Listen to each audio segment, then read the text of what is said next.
Oh, hi, everybody. My name is Matt Stowers, and welcome to Mattsplaining.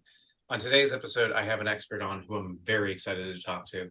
Expert, please introduce yourself and tell us what you're an expert in. Hey, everybody. My name's Dave Yates, and I am a comedian, but I am an expert in hot sauce. I've been making and selling my own brand of hot sauce called Ha Ha Hot Sauce for just close to 11 years now. That's absolutely fascinating. I feel like I'm a pretty big expert in hot sauce myself, and my background in hot sauce is generally growing up in Arizona and being kind of disheartened by some of the hot sauce choices that I had at the local store, deals that all of these different establishments had with one would have a deal with Frank's Red Hot, another would have like Tabasco or Cholula or whatever they would have. And eventually I'm going to have my own pocket hot sauce. I'm going to carry around hot sauce in my car. I'm going to have those little packets of what I want to use, and then I'm going to be able to use it. And people might think that you're weird for carrying your own hot sauce in little containers around, but I think it's a better way to live. And I think that when you're making hot sauce, one of the most important things you have to consider is the type of peppers that you use. You have to decide because every pepper can be different in terms Sure. of you could have a habanero that actually doesn't turn out to be all that spicy, but you could have a jalapeno which is really really spicy, and so you can't be A, biting jal a jalapeno. a jalapeno could be very very spicy, Uh-huh. unexpectedly spicy. And so you could have an instance where like I from what I understand, most hot sauce creators, most hot sauce makers, what they'll do is every pepper, they'll take a bite out of it. They have a pepper taster who takes a little bit of a bite. Usually it's the tip of the jalapeno or the habanero, whatever, and then they'll test the spiciness level and they'll be like, okay, that's about as spicy as the last one. And then that's how they sort. So it's like a conveyor belt, but with just people biting the tips of these peppers and then putting them back.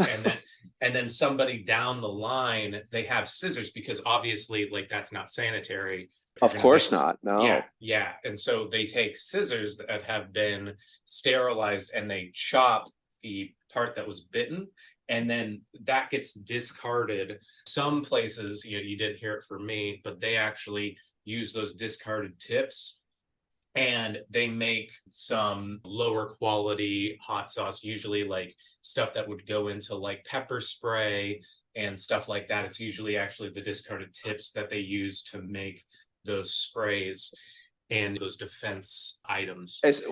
Essentially the ice house beer of hot sauce, Exactly. the remnants of the tank.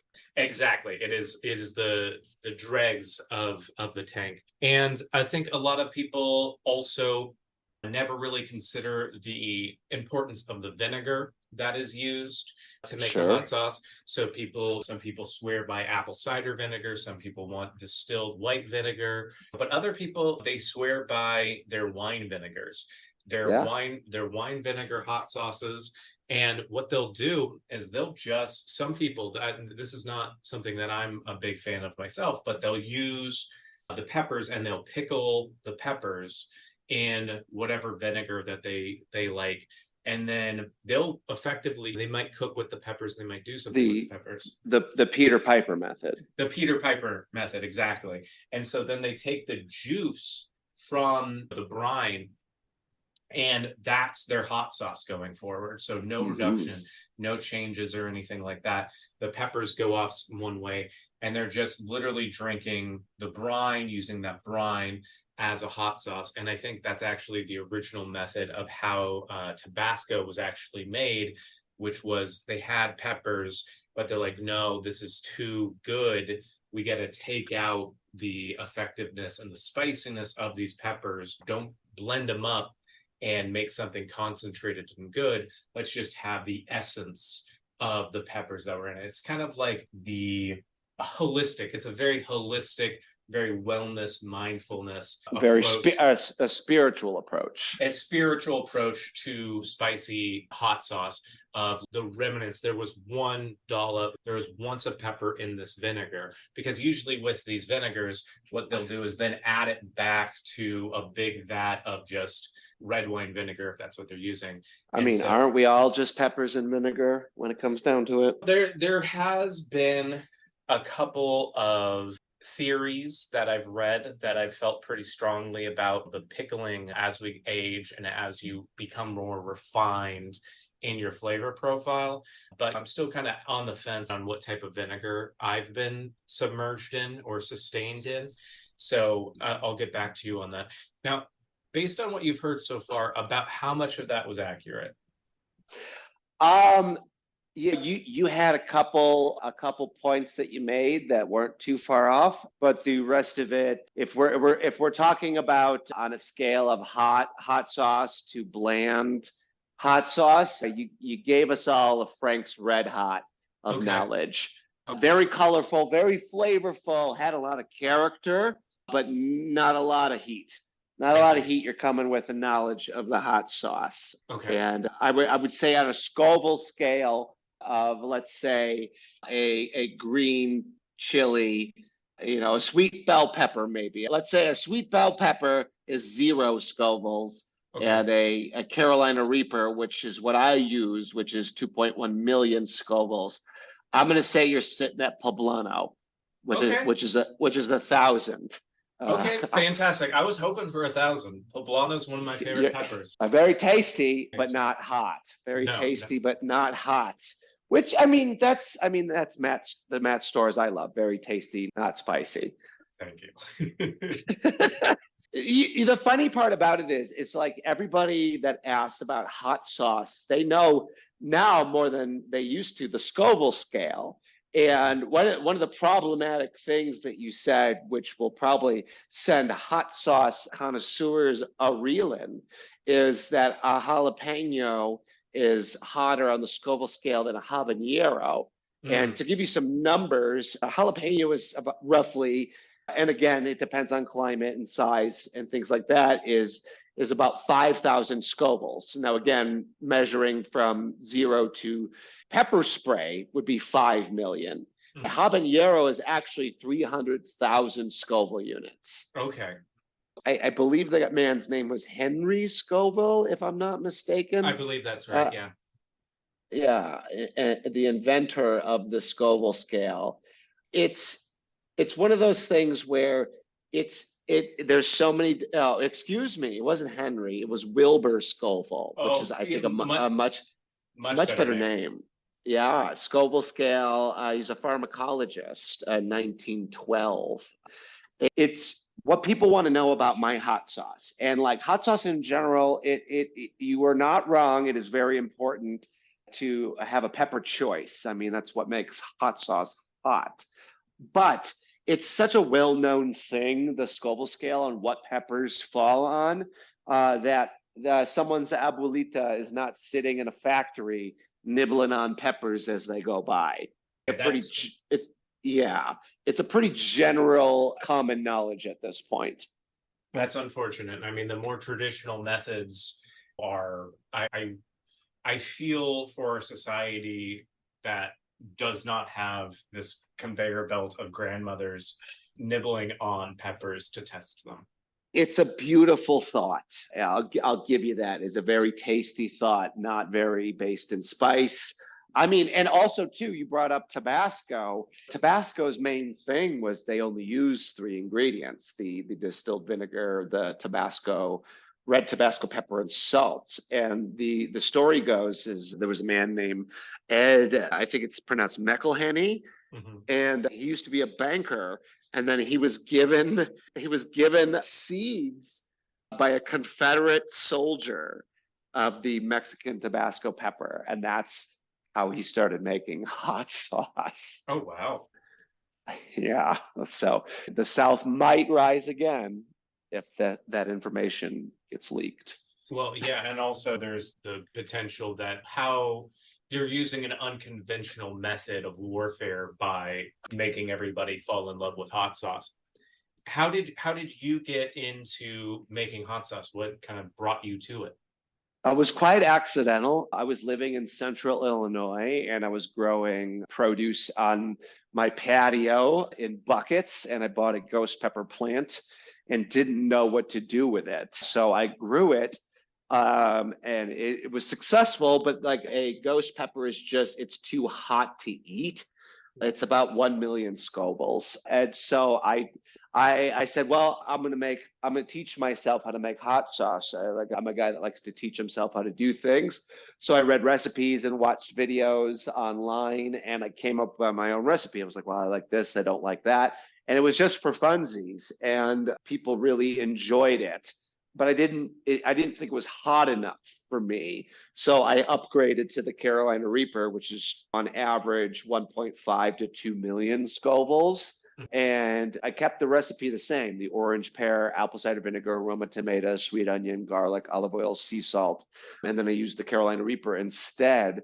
And I made like 24 bottles. And I'm like, well, I'm going to see if I can sell the stuff after my comedy shows. So I was getting on stage with a no labeled bottle of hot sauce going, it's called Ha Ha Hot Sauce. And people started throwing money at me to buy the stuff. And I'm like, well, screw t-shirts. Hot sauce is one size fits all. And so I've just developed the business over the past 11 years. I have some of your hot sauce and I absolutely love it. I have Thank you. maybe a fourth of the bottle left because I've been using it every day on my hash browns that I'll make for breakfast, and it's just so good. Thank you. Yeah, it's very funny because as most comedians merch is just like a t-shirt or a koozie or a shot glass, and like I have a very tangible good that even comedians buy. And going to hahahotsauce.com, it's like a tasty business card is what I tell people. Like where Right. you got it from, it's a tangible good. And when people run out, they buy more. So it's not like if I had a shirt that said I love titties, you're not going to be like, you know what, I need to go buy Dave's I love titty shirt again. Right. Yeah. So yeah, the hot sauce game has provided me a lot of fun experiences and passive income to do stand-up comedy. Are there any peppers that you just absolutely hate, or any failures in terms of like recipes you've tried out or anything like that? I can tell you this: I don't have any pepper I hate. I'm a pretty open-minded pepper connoisseur. I think every pepper has a place, and but I can tell you of a foible that occurred for me where I was trying to make an X hot version of my hot sauce. Because over the years, people have asked it to be hotter because I make a hot sauce, but like I don't make ruin your day hot sauce. Like Right. I try to make it hot enough for the spice lords like yourself, and then like tasty enough for people who don't want to use a lot of it. I need repeat business. And so I oftentimes, as a secret menu item, people that are good customers of mine that want a hotter version, I would make my standard recipe that I've always made. And then my late father used to air dry peppers, and I still have a big bag of his mixed super hot pepper powder. And so I would add a little bit of pepper powder to the mix after the fact. So when I went to make this X hot sauce, I was like, well, you know what? I'm gonna just throw the dried pepper powder in the blender before I cook it. And Oh so no. I cooked it and I made it and I bottled it up. And some friends of mine bought some. It was a very limited run batch, and I donated some of the money to pancreatic cancer research. But then, like a week after people got their hot sauce, they were reporting that they would open the bottle and it would explode Oh no.